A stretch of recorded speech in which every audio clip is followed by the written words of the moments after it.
The next thing I'm going to do is add a shape and then use that shape as a mask for an image. And that image is going to be a image of myself, a selfie. So to do that, I'm just going to add another shape. And here I'm adding a ellipse. Now when you add shapes, these helper lines are going to let you align things. So use these to align your shapes on the screen. And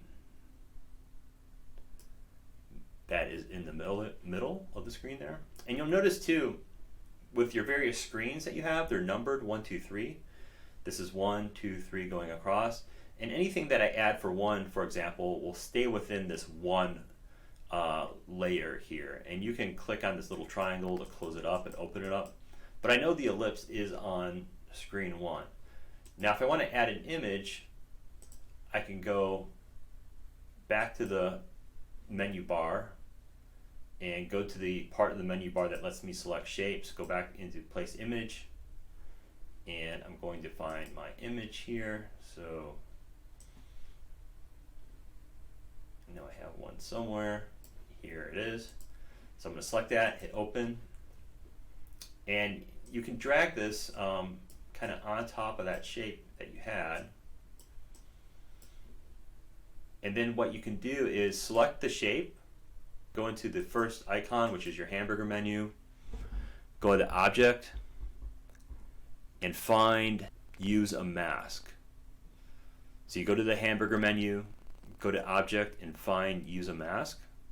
Select that, and automatically anything on top of the shape itself will be placed within the shape. So since my photo was on top of the circle, it's now inside of it. And if you want to change the position, just find that photo and you can kind of move it around. And then you can also move around that main shape as well.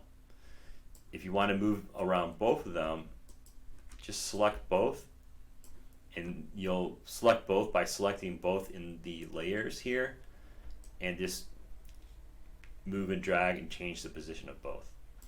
So that's how you can create a mask where the shape that you're using will contain an image, and that's basically called masking, and that's how it's done in Figma.